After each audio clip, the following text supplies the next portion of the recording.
And it's an ongoing journey. That's another huge conversation of, I know a lot of us do intermittent fasting. What about intermittent self-care, right? Where throughout the day, we have these little mini vacations so that we can keep our frequency high.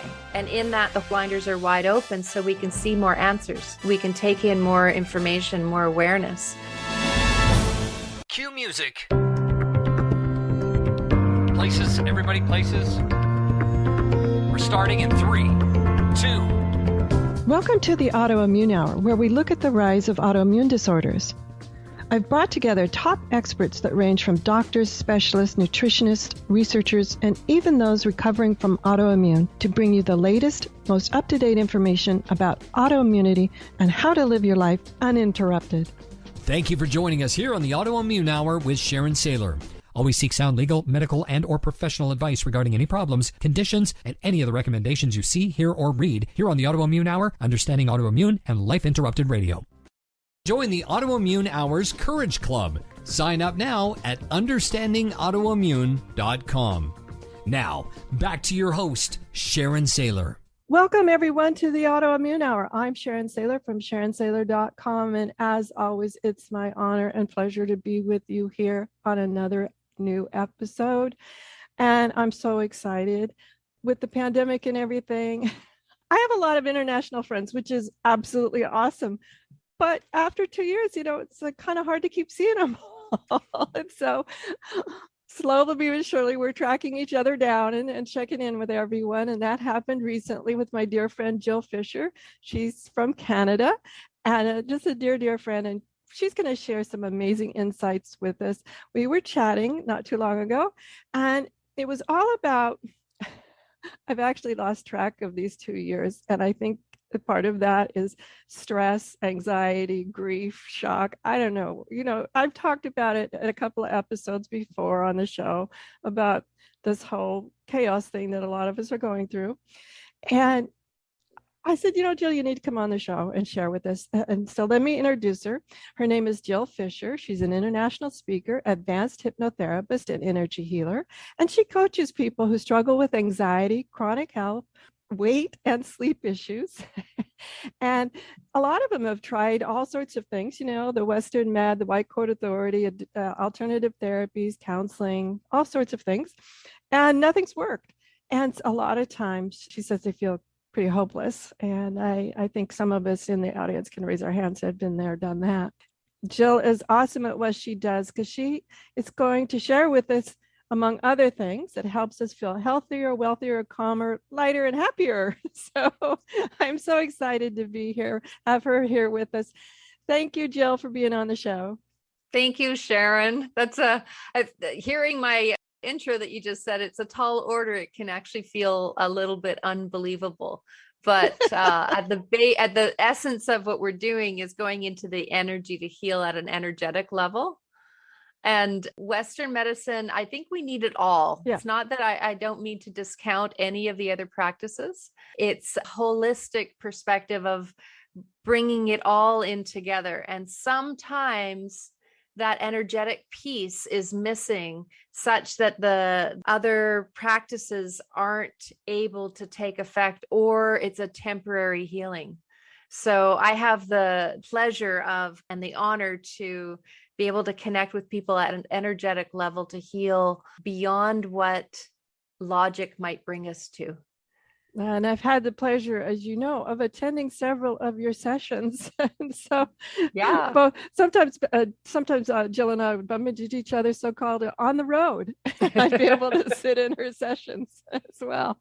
And so that's different awesome. Retreats and that. Yeah. Absolutely. So I've had a wide variety of her sessions, and I agree. I didn't want to diminish any sort of alternative therapies, Western med, any of that.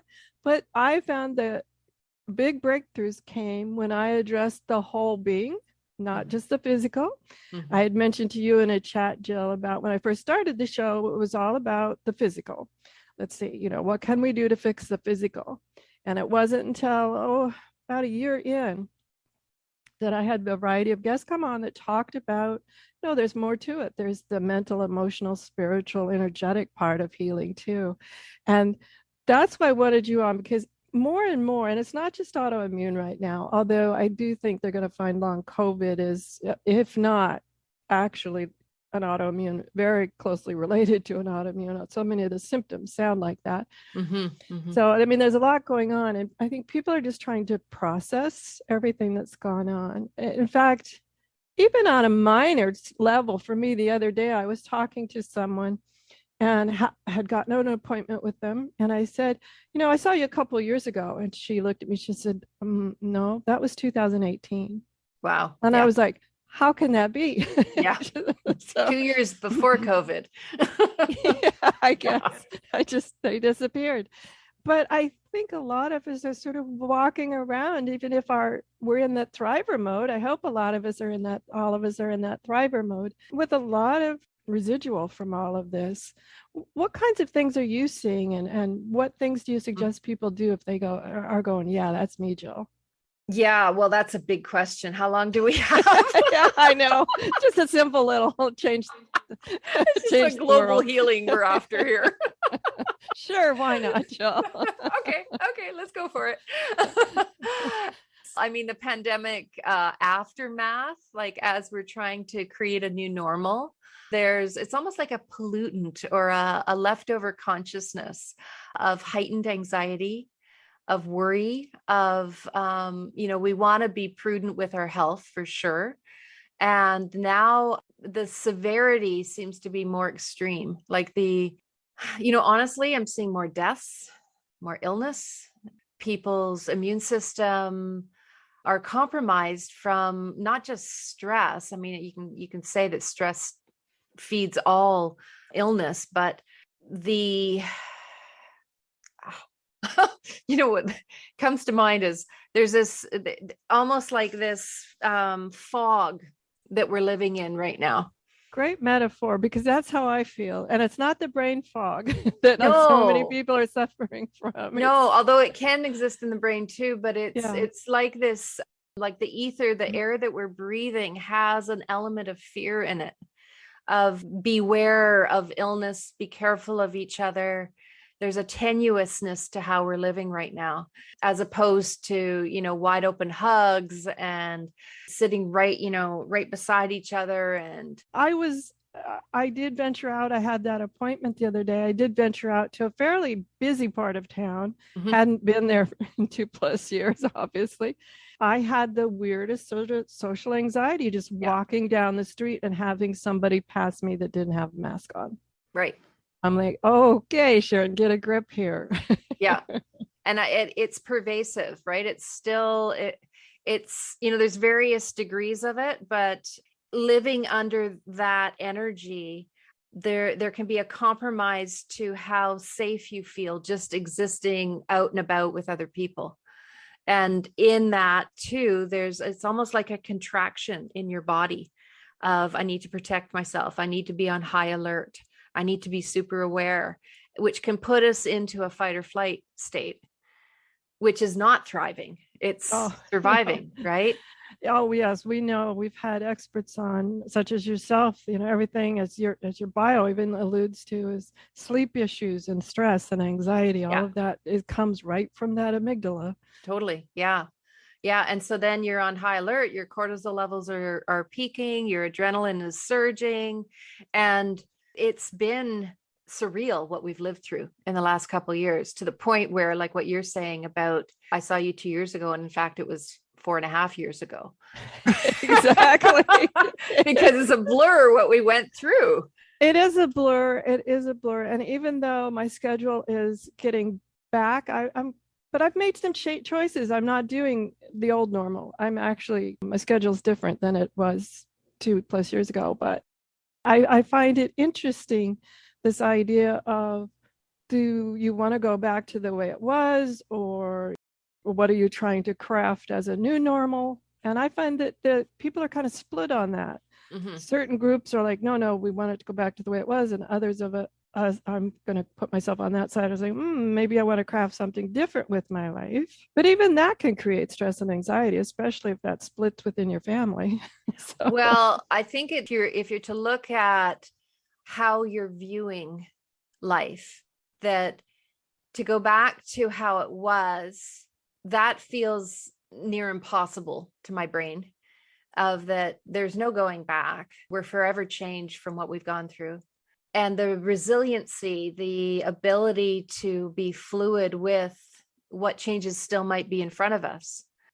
What happened for me with COVID is I've spent the last dozen years working out of clinics and being the meditation leader there, the hypnotherapist, life coach at different clinics, and loving the community of having healers under one roof that are collaborating and creating holistic health for our clients. And then the clinics closed. Wow. So with no warning. And so I moved home and did more sessions over Zoom. I've always done remote sessions where, before Zoom, it was Skype. Before that, it was over the phone. And so I've always had clients internationally. And with the clinics closing, it became more. So it actually created a oomph for my business, in that because the medical system, the Western medical system, turned to remote sessions as well over Zoom and phone, there was a new normalizing of that healing can be done over the phone or Zoom or remotely. So that opened up a lot of doors for the work that I do. And so my business actually tripled. I became way busier moving home and serving people over Zoom. And now I find that the clinics are open again, but I'm really quite happy to carry on. My commute from the kitchen to the office is quite nice. Yeah. Well, mine too. I have to say, I haven't been home this much I can't remember when. Yeah. Which is nice, but I have to admit, I'm very privileged that I can do that with what I do. And not everybody can. Some people have the brick and mortar businesses where invention into how to adjust might be creating a whole new business, right? And so actually, I've heard a stat of over 60% of small businesses in the US have closed through COVID. Wow. That's huge. That's huge. When I think about things like restaurants and mom and pop stores and things like that, absolutely. Yeah, my heart goes out to them. And though I'm curious too, how many new businesses started? Because as some closed, did people step into a new creation? Right. That's a stat I don't know. Well, let's talk about new creation, though. I know you are really good at helping people do this sort of reinvent ourselves, new creation, creating new things. Let's just say, I don't know, I'm just trying to think, maybe a stereotypical person might now come to you with what? Things like sleep issues? Anxiety is, it became trendy, really, as weird as that sounds. The normalizing that panic attacks and high anxiety levels and the stress levels, which opened the door for people to ask for help, which was a great side of that. So yes, a lot of anxiety, weight issues, sleep issues, which, if you stem it back to the level of anxiety that people are wrestling with. The work that I do, it can be also for physical ailments, right? Like chronic autoimmune disease. It can be allergies. It can be, actually, that's, what actually gave me a double take for hypnotherapy. I always had like a knife stabbing pain in my collarbone area. And I fell into hypnotherapy from purchasing this package that had coaching and classes, and then hypnotherapy was part of it. I didn't go looking for hypnotherapy. And at 2 sessions, we didn't even talk about the pain that I would always have in my collarbone area. But after 2 sessions, I noticed it was totally gone.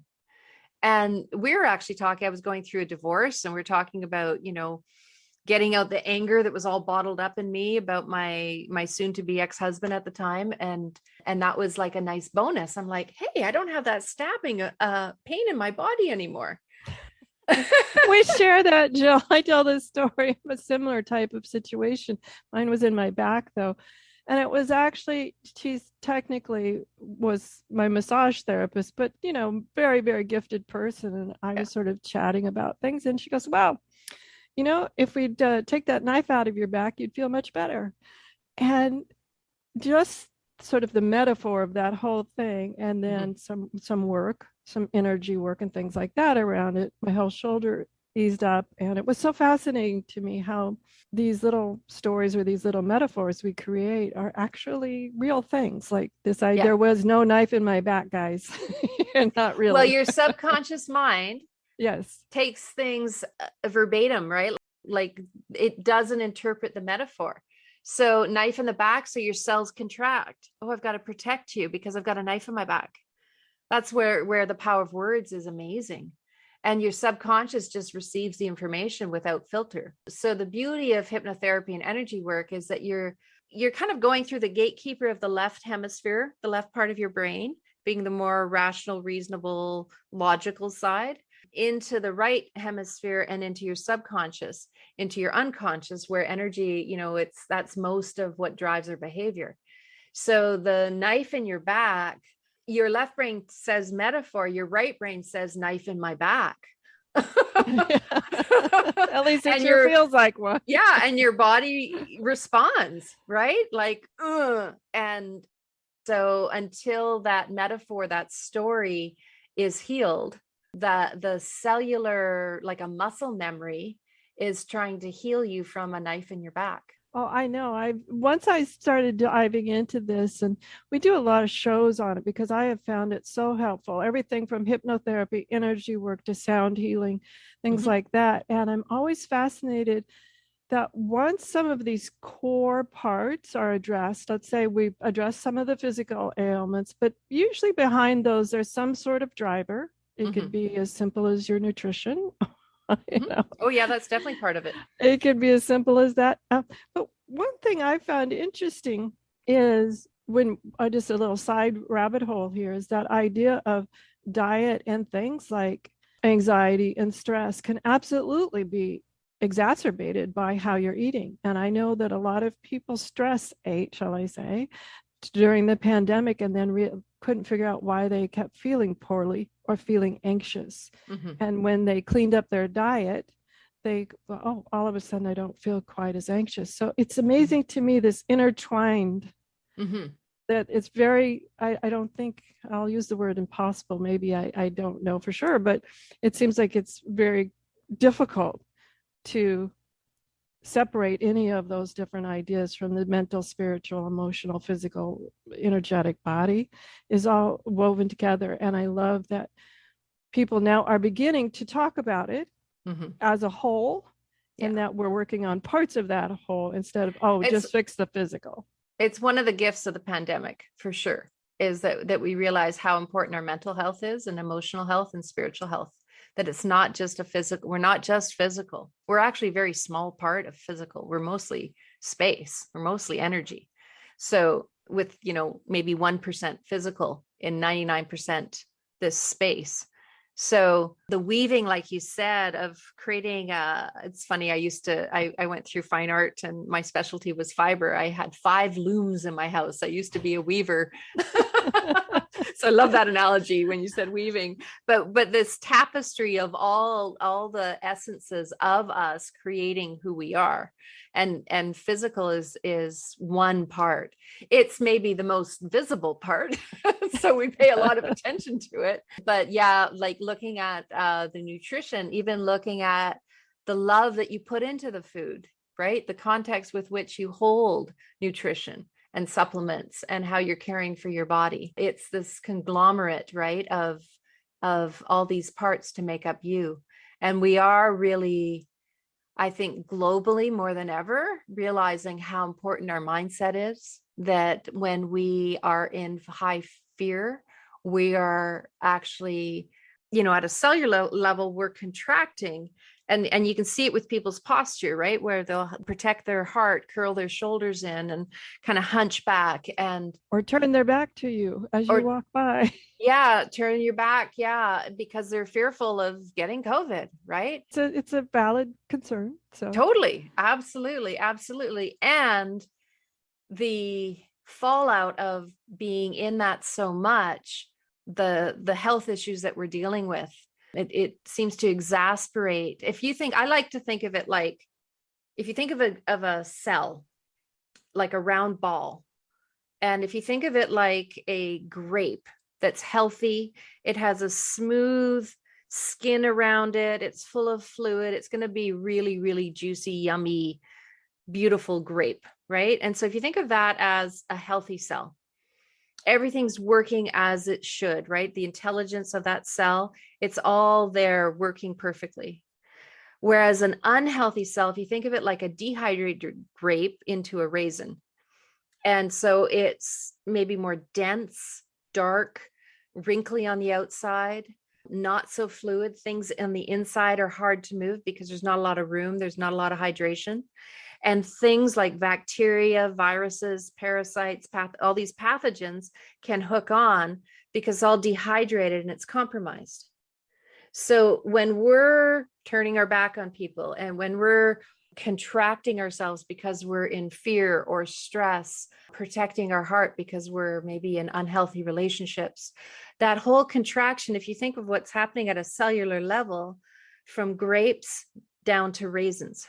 It's a great visual. And from there, now you're more susceptible to disease.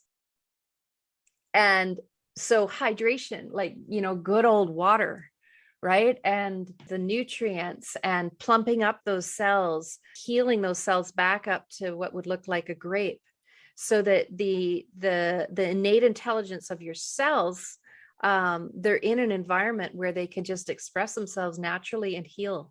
That's why, like, when you introduced me, and I was like, wow, it sounds like a tall order, but I stand by it. And you're very good at what you do, Jill. That's what I love about you. Thank you. Wow. With that visual, guys, I'm going to go get a drink of water. You guys enjoy this commercial break. We'll be right back. I'm going to drink a lot of water because that visual. Cheers to water. Be right back.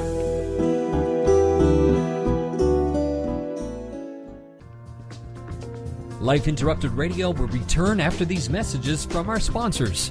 It's great sponsors like these that keep this show coming to you every week. Be sure and stop by lifeinterruptedradio.com to learn more. Your conscious lifestyle on steroids. Om Times Radio. IOM FM. If you're worried your friend may be struggling, remember, you don't have to be there to be there. You can say, how are you, or get a fake tattoo. You can ask with an app if it works for you. You could chat on the game, kick off your flip-flops. You can ask on your couch while you binge watch. Whatever gets you talking. Reach out to a friend about their mental health. Learn how you can help at seizetheawkward.org. Brought to you by the Ad Council, American Foundation for Suicide Prevention, and the JED Foundation.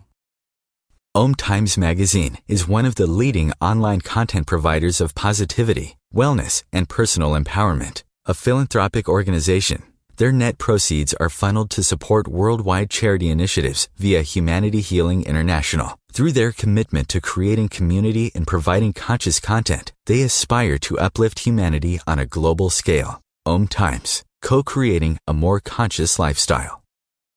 Listen and imagine.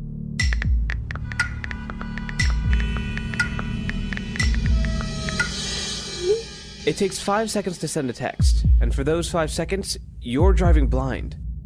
Life is worth more than a text. Stay alive. Don't text and drive.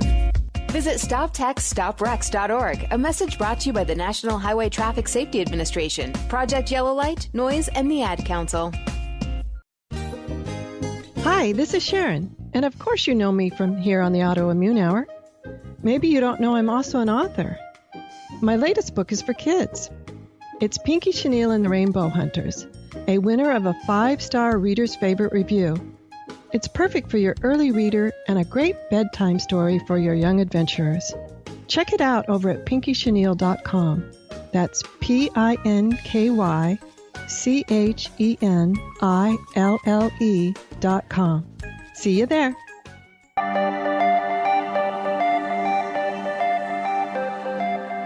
Welcome back, everyone, to the Autoimmune Hour. I'm Sharon Saylor from SharonSaylor.com.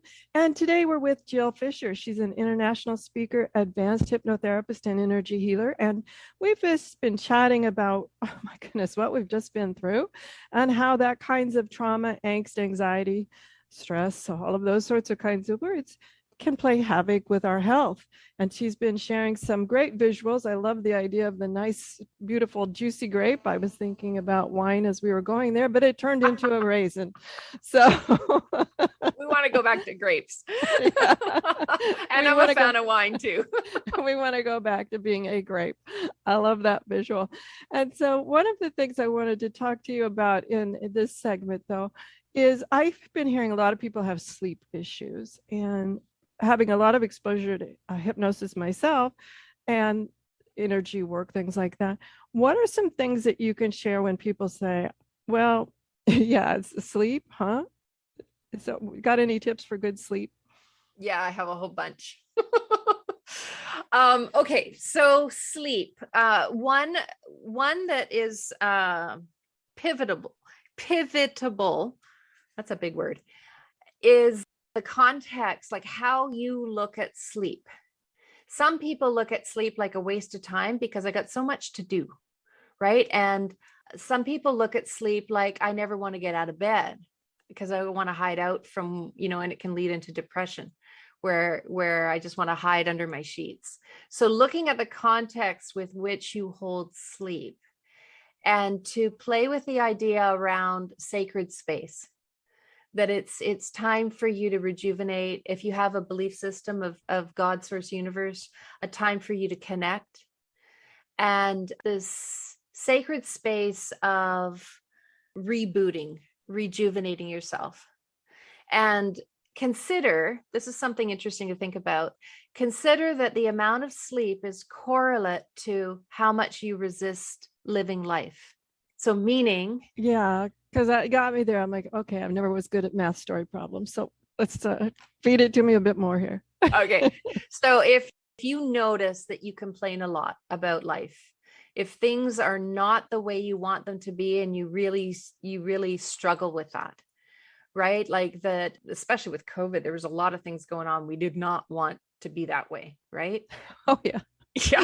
That was not hard finding a few. There's an easy one. So very easy to look at, okay, this is not how I want life to be. So there's resisting life, right? That my friend died of COVID, or I can't visit so-and-so because of their restrictions, or, all of the conversation around vaccination and all of these things, all these polarities. It's almost like we've been stretched into extreme polarity, and in that strong viewpoints that can break up the best of families.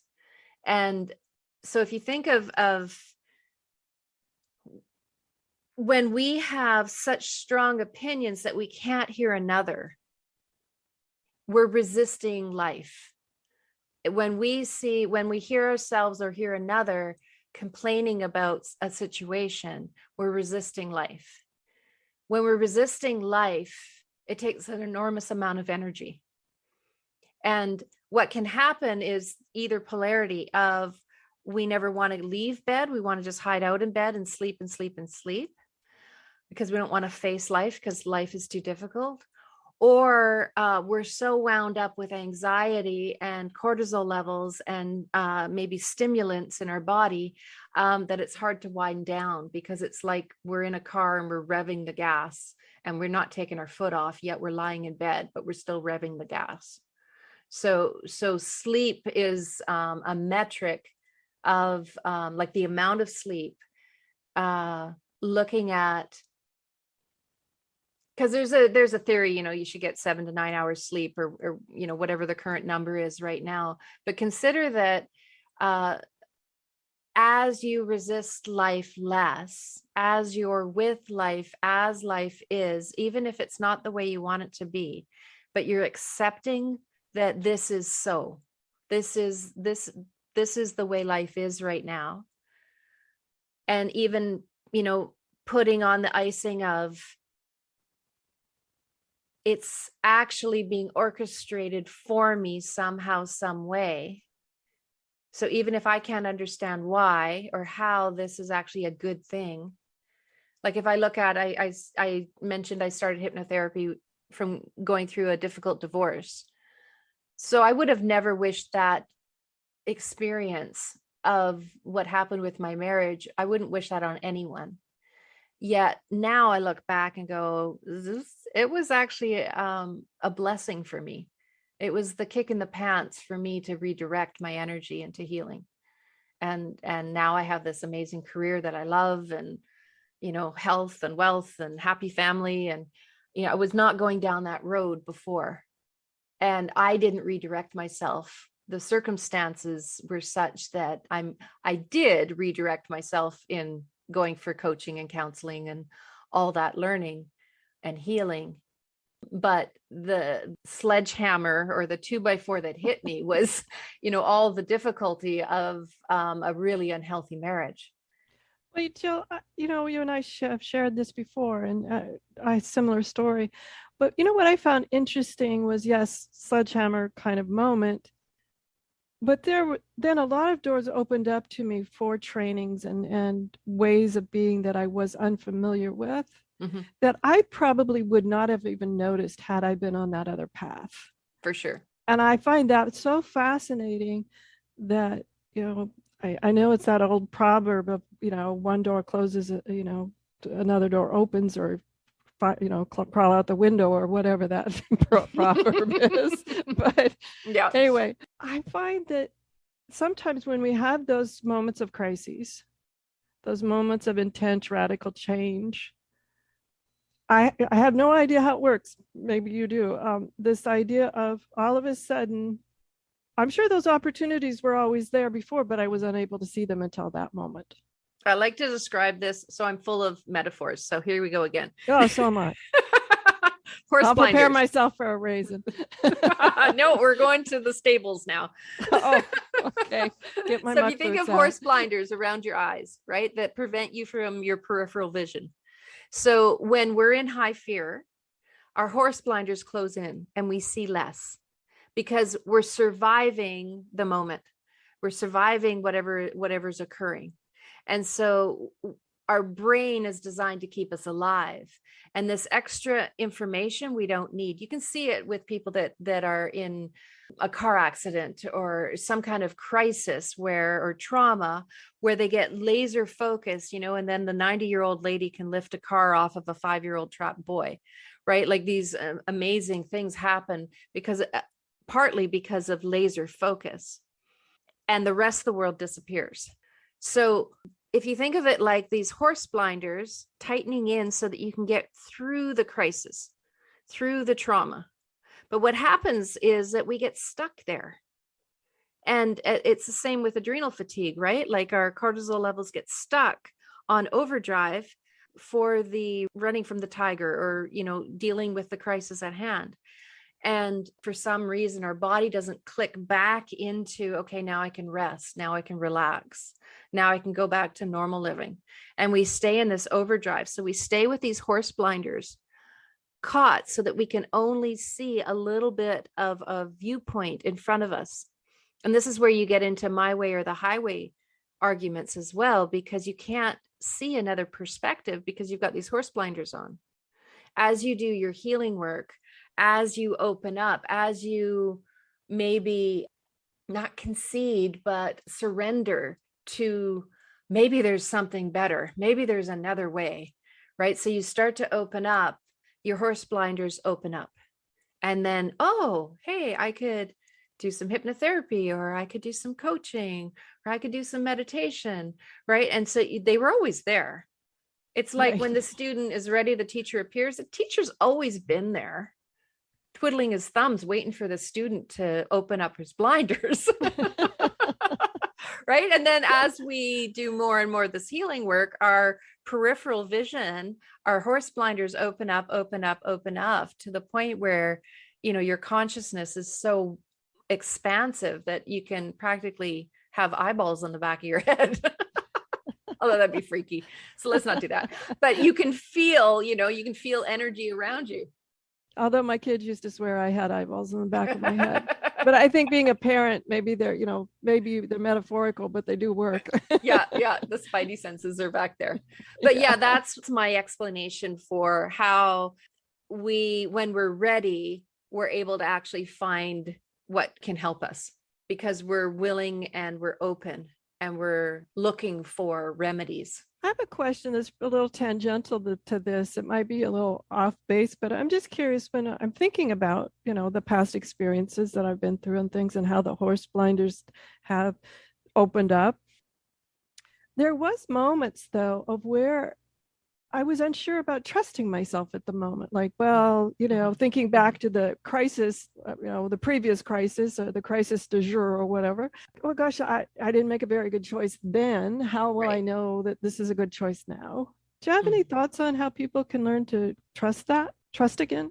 Yeah, that's another juicy question of coming back to trusting yourself, right? And it's like a self-love process of forgiving yourself for any past missings or errors or lack of integrity, of seeing that hindsight's 2020, right? That where you are now, so that shows that you've evolved from where you used to be because you can see differently now, and that we're human.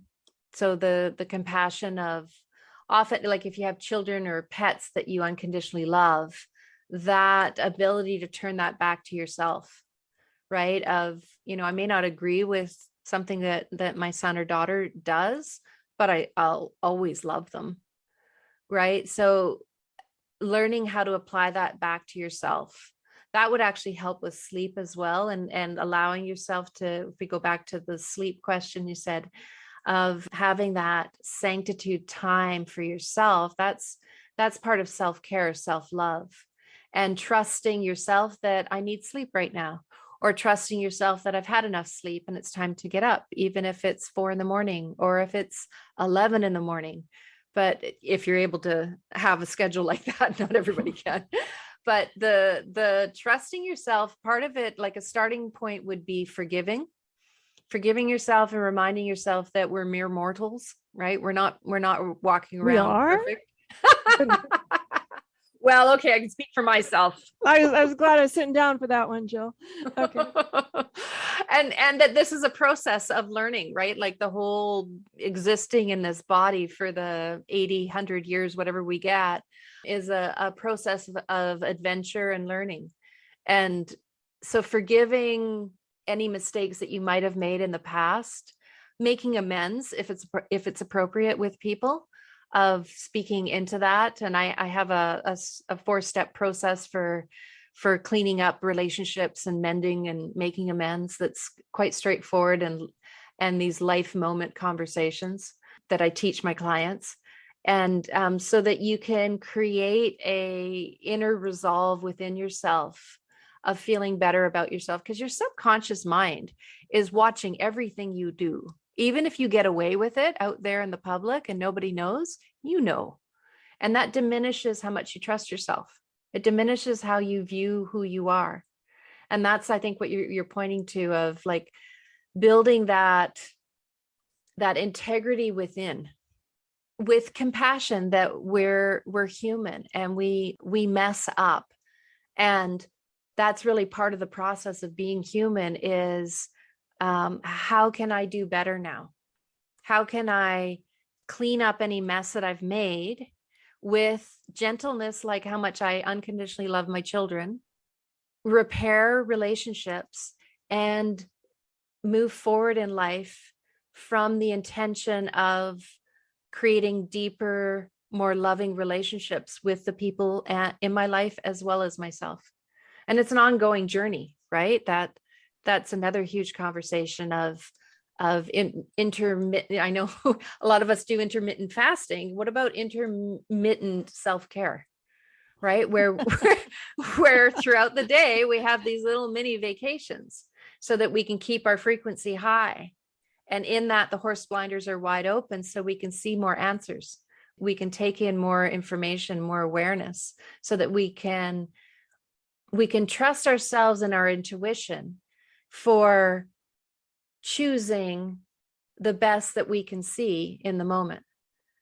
And it can also be, that's another point of, the groundedness and the taking time for yourself to regroup with yourself, whether it's meditation or standing in the shower for an extra minute, or walking and just staring at a tree or watching a bird.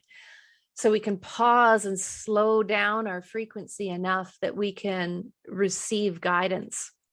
We can tap into universal energies or God source universe, again, whatever your belief system is, of the bigger energy out there for ideas and inventions. And so you're trusting yourself to connect and then trusting what you're receiving. Oh, I love that. That's beautiful. And I wanted to share one thing as I was learning all of this, and I'm still learning, in the process of learning.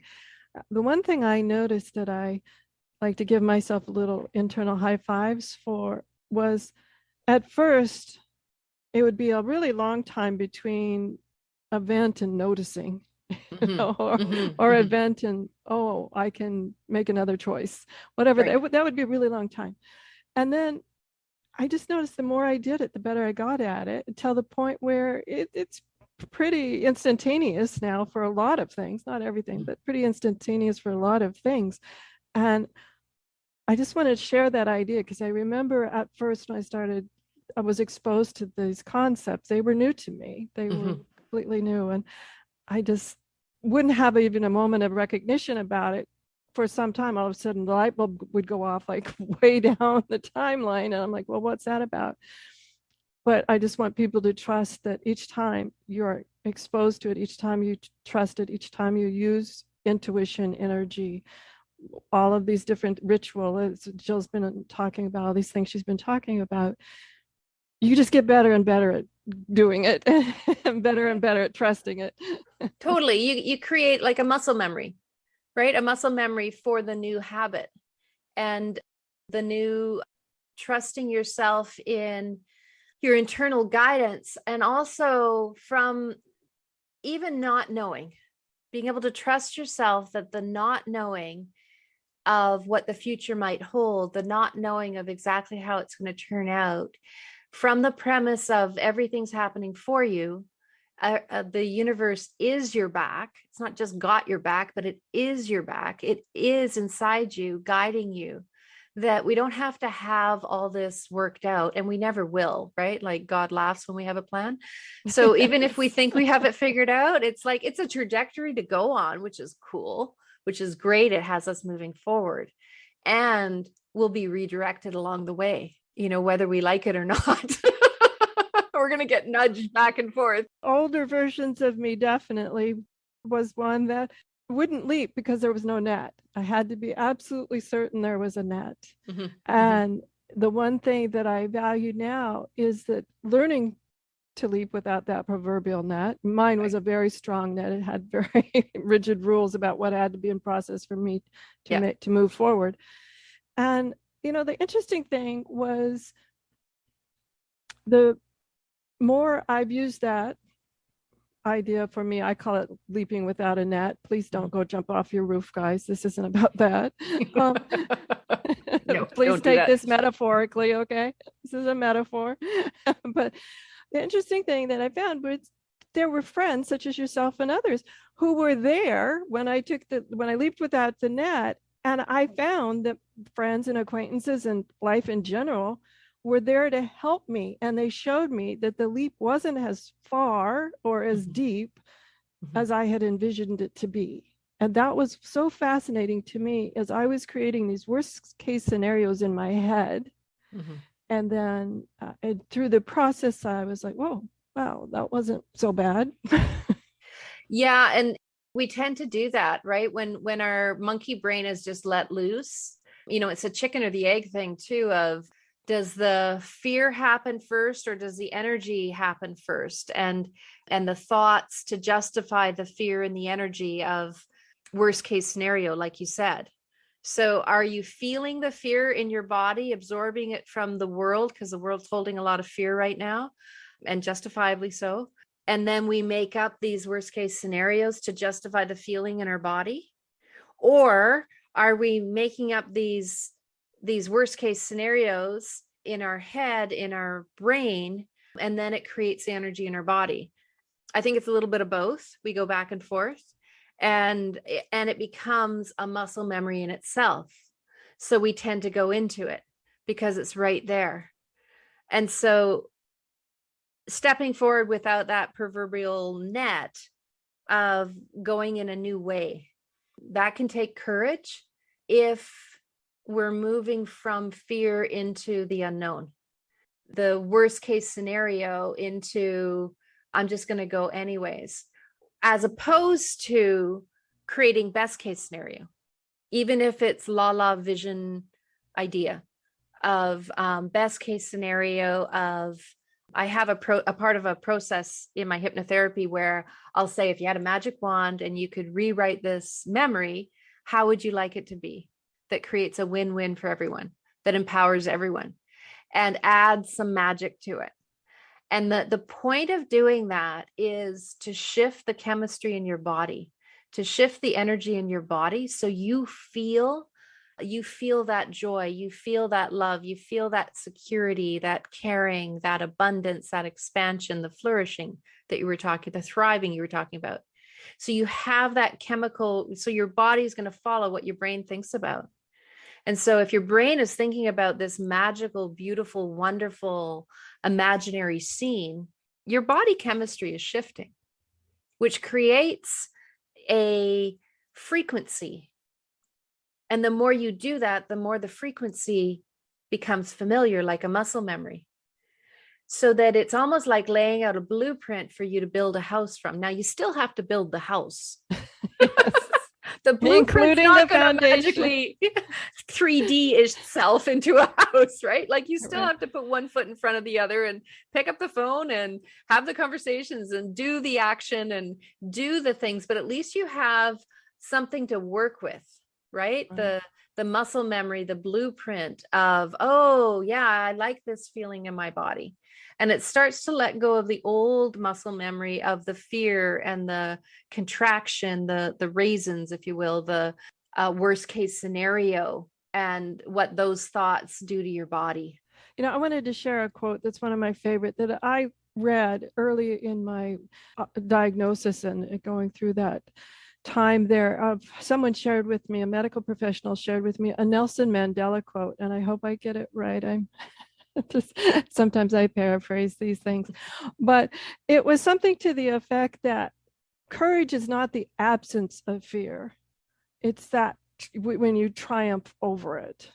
And you were talking about having the courage to do something. And sometimes people think, you know, well, courage is like with no fear.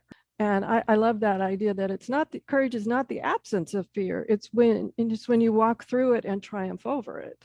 If you had no fear, with the absence of fear, you would have no courage. Right. There's no need for courage without fear, which is cool from the premise of everything's being orchestrated for me. There's no fear in that, even if things are not the way you want them to be. But there's, you know, in an ultimate world, if you're almost like white lightish, without the fear, you don't need courage to go forward. Right? Because there's nothing to have courage from.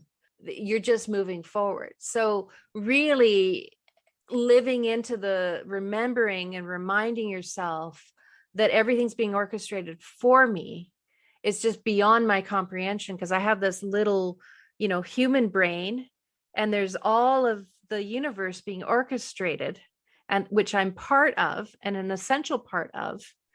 But the capacity of this human brain, as beautiful and wonderful and amazing as it is, there's a massive brain out there that I can plug into. So it's beyond my brain. It's beyond my thinking. And I'm part of all of this loving universe. So it's got to be working somehow, some way for me. So then the fear lessens.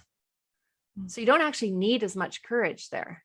But yeah, if the fear is there, yeah, you need courage for sure. For sure. Absolutely. Which I think this was early in the diagnosis, before you had it, I had enough knowledge about what it is. And obviously sometimes people instill fear in you by giving you stats and other things. That it's like, please quit telling me all the stats. I'm fine. I don't need to know those. So anyway, that's my own personal belief. You listeners might need to know those, but that's up to you guys. Jill, we're just down to about the last 3 minutes. When you and I get together, dear, time just flies. Wow, that went fast. Yeah, it always does. I want you to share just any final thoughts. And then I know you have a wonderful little gift over at your website. So share your website and how everyone can get their gift. Absolutely. Well, Sharon, first of all, it's been a delight, and I can't believe that the time is gone already. So you have to have me back because I want to do this again. Oh, absolutely. I can't believe that it's been so long since we talked either. Yeah, totally. The free gift I have, if you go to jillfischer.ca, it's my name, and it's Fischer, Fischer, .ca, because I live in Canada, in the Vancouver area. And right on the main web page, there's a download, a free gift for you. It's a meditation of Let Love In. And it's my voice, and it's my gift to you.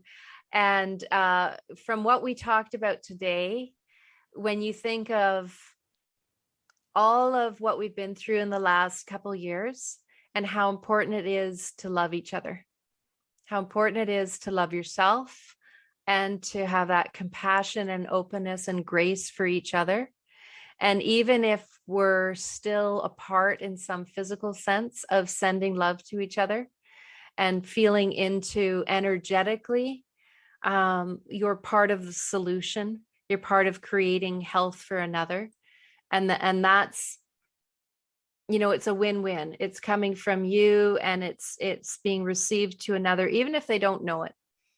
Right. So that meditation, it can help you go to sleep at night. It will help open your heart energy.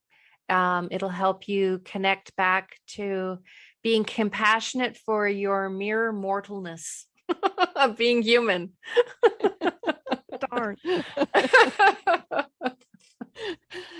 Oh, I hate those memories when they come back. But anyway, that's just wonderful. I love your meditations. And during the pandemic, Jill used to have the events for us to attend, which was wonderful via video. Awesome. And it was so wonderful to hear her voice and listen to her meditations. And in those cases, I'll say it was sort of live because it was via video, but it was. Yeah, they were live, as in like we were doing it right there in the moment, like live streamed right there in the moment. Yeah. And so being able to take them home and reuse them is awesome. So thank you, everyone. Go over to Jill Fischer. That's her last name. I'm not going to I always mess it up, Jill. You can do it. I believe in you. Fischer. Woohoo!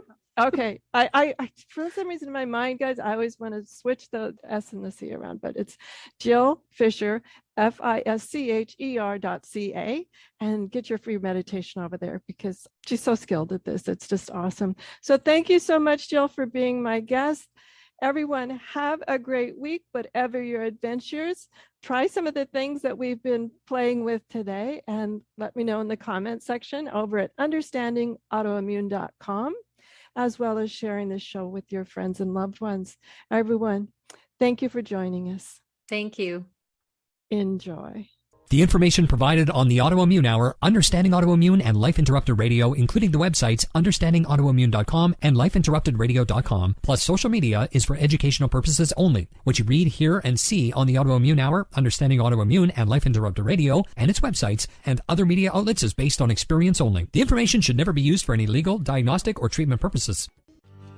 Research shows we apologize up to 10 times a day, and most of the time, we say sorry as a response to someone else's mistake. What if we thanked people instead of all that unnecessary apologizing? So instead of saying, sorry, I'm rambling, you say, thank you for listening. Join us at projectforgive.com, a free, non-religious resource on global forgiveness. Do you want to be a better leader, have better relationships, become more self-aware, be a better communicator? Hi, I'm Sharon Saylor, best-selling author, professional speaker, and executive coach. And my life passion is empowering professionals to be the best that they can be. After years of working with professionals, I've discovered the 7 things nobody is telling you that can cost you your clients, sales, and even your career. And I want to give it to you free. You've heard my show, you know my passion, and maybe we'll be working together sooner rather than later. So go grab this ebook now to find out the 7 things that's costing you big time. over at SharonSailor.com/radio gift. Hey, hon, what you doing with your phone? Taking pictures? No, I'm asking it questions. Like what? Hey, Bobo, do flowers have best friends? I'm sorry. I'm afraid I don't know that. Hey, follow me. I want to show you something. Look, flowers do have best friends. Whoa. Some answers can only be found in nature. Discover the unsearchable. Visit discovertheforest.org to find a trail near you. Brought to you by the United States Forest Service and the Ad Council.